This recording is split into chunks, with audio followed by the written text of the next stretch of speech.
Xan, zu idazlea zara, Aira zu bersolaria, Joane zu aktorea. Nola ikusten duzue euskal kulturgintza iparraldean? Indartzen ari da? Iduritzen zait, bai, badela mugimendu aski azkarra euskal kulturaren alde. Ze hemen asteburu guziz kasik kontzertu bat edo ikusgarri bat edo begiratu daiteke, entzun daiteke. Beraz, bai, bada mugimendu bat euskararen inguruan, eta ene ustez hori eskertzekoa da bai. Nik jaen nuke, adiez, udapartean egia da erriko bestetan garrantzia handia maiten dela ekartzea euskal musika taldeak, eta hori egia da apreziatzen dela initz, eta jende bat urbiltzen dela ere euskal musikara adibidez hortik. Bertsoaren kasuan jaen nuke baituela bere momentuak, jaen nuke lekuka funtzionatzen duela. Baina nik uste egoera aski honean da. Eta gazten artean, zuen lanak zer nolako jartzuna du? Ze, oraindik ere, hemen iparraldean gaztek gehienek ezakite euskaraz.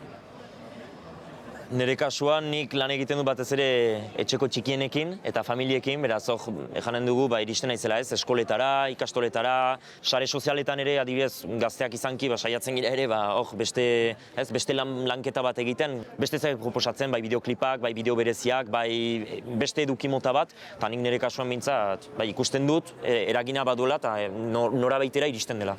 Euskal Herri mailan genuke badela beste mugimendu bat orain bertsoaren gana iristeko, izan feminismotik eta izan beste alderdi batzutek, eta uste hemen ere nire bat esperantza uste ari dela ematen eta kusiko.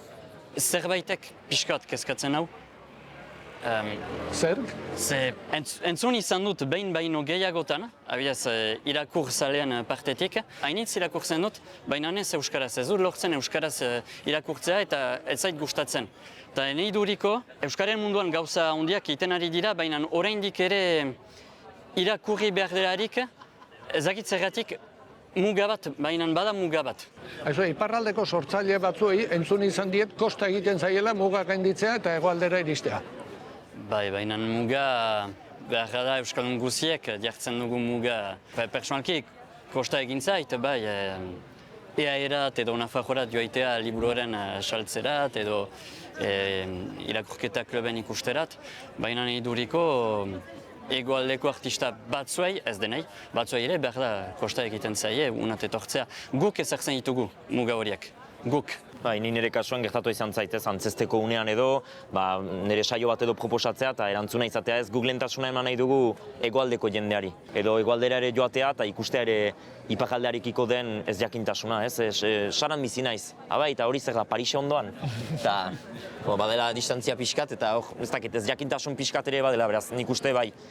Zaila dela ere artistikoki eta pertsonalki ere ez muga hori haustea eta pixkataratago ere joatea. Bertsotan ere bai? Bertsotan nire kasuan justuki.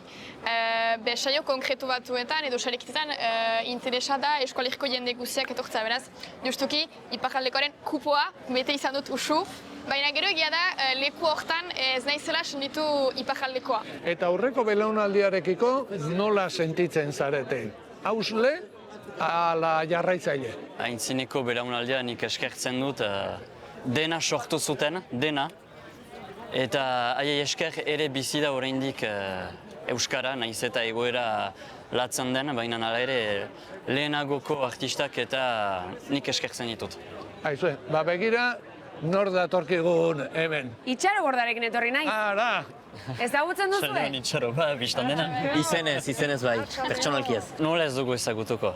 Ostion aipatzen baiki nuen, justuki alternatiboak girena ez dakit. Azteko bai itxaro eraldatzaile izan zela eta eraldatzaile dela beti. Eta egia da, zuek egandu zuenetik, pixka bat senditzen naizela, zuekin ere denbora berean, ikusten ditu dalarik bertsolari gazteak, aktore gazteak eta iparraldekoak edo idazle gazteak, behalako goxotasun bat emaiten da, eganez, gure eromenak segitzen du.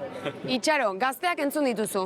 Bai. Esan dutenarekin, ados? Edo bada belarrira jo dizun zerbait? Gehien bat ados. Iduritzen zait, segitzen dutela, egia da, 80ko hamarkadan senditzen ginuena eta menturaz, aintzineko belaunaldietan ere, ez zegoela ezer. Zuek ere bizitzen duzuela halako.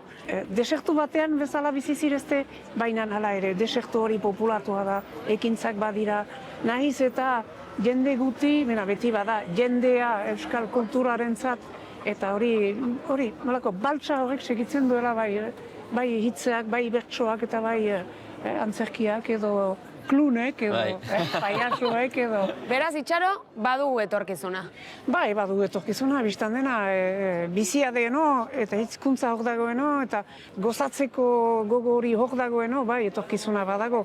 Eta gainera nik ikusten dut ere, nola aldatu den euskal kultura feminizatu da, gaztetu da, eta gainerat euskara eremu ezberdinetara doa, eman dezagun LGBTQIA+, alor hortara doa, sekulan hunki ez duen alorak, eta eholako adibideak eman itzazke, gane dut, zabaldu dela, eta hor bai badela etorkizuna.